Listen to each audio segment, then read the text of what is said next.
If you don't come with a global mindset and a global product set, you cannot serve the global distributors.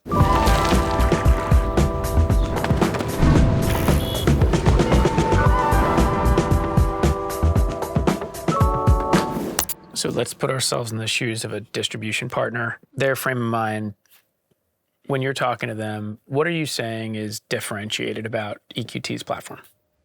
Well, there are a number of things. I think what's come across most recently is the global nature of our business.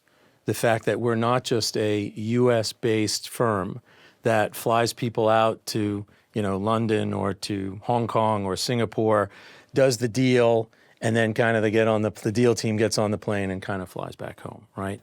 When we talk about locals with locals, which is what we mentioned before, it's really about having deal teams in the region, whether it's the Americas, EMEA, or APAC. And so, I think the idea that in order to invest in, whether it's Europe, every jurisdiction has different legal jurisdictions, different legal codes, how you do business there, knowing the local businesses, knowing how to do business in those particular regions. Even within a country, maybe region to region, there are differences. That's very important to us.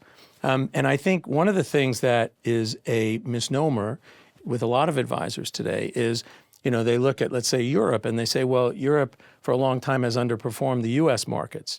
And that's true in the public markets. But when you look at the private markets, that in fact is not the case. And the opportunity set in the private markets is much more significant. In Europe, 95% of the companies in Europe are private. In Asia, it's 85%. And in the US, it's 90%.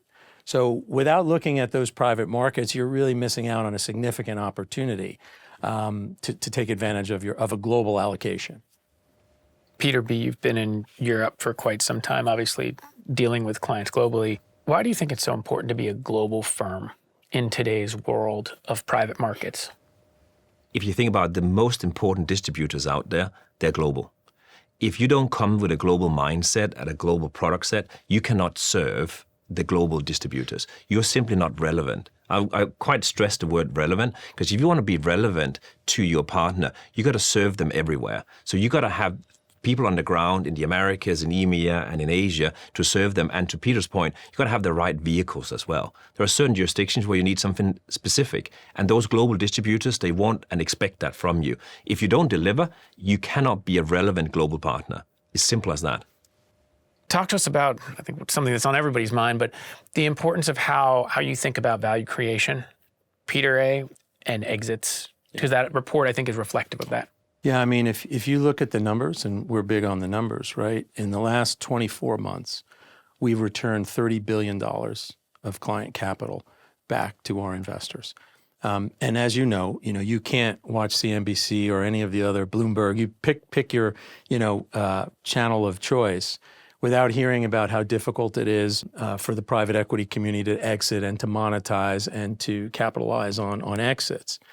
And we talk a lot about diversification, diversifying, in the Americas, in Europe, and in Asia from where we invest. If you look at that 30 billion, 18 billion of that is in Asia, and then 12 billion is in the Americas and in EMEA.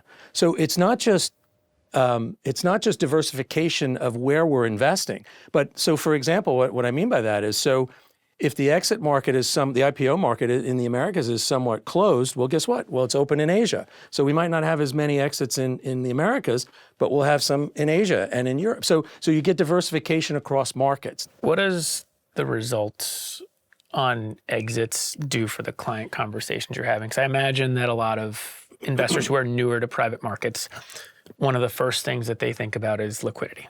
In a time when it is hard to find exits, what's the tone of client conversations when they're trying to understand how to think about illiquidity and liquidity as it comes to something new that they may not have invested in as much before? Performance, as I said, is clearly our license to operate. So it's crucial for our long-term relationship with both the end client and the distributors that we can show solid exits across the various market cycles. And I think that's what we've managed to do. I think, as Peter said just now, we've actually now, which is not a great IPO market, we continue to see exits, right?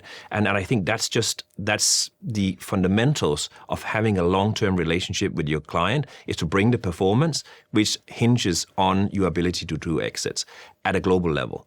And I think that's what we continue to do, and we are topping all of the charts, as Peter's saying, in terms of exits. Thank you, Peter A, Peter Thank B. you. Thank you. This was great. Pleasure. Yeah, Thanks thank you. for having us. Likewise.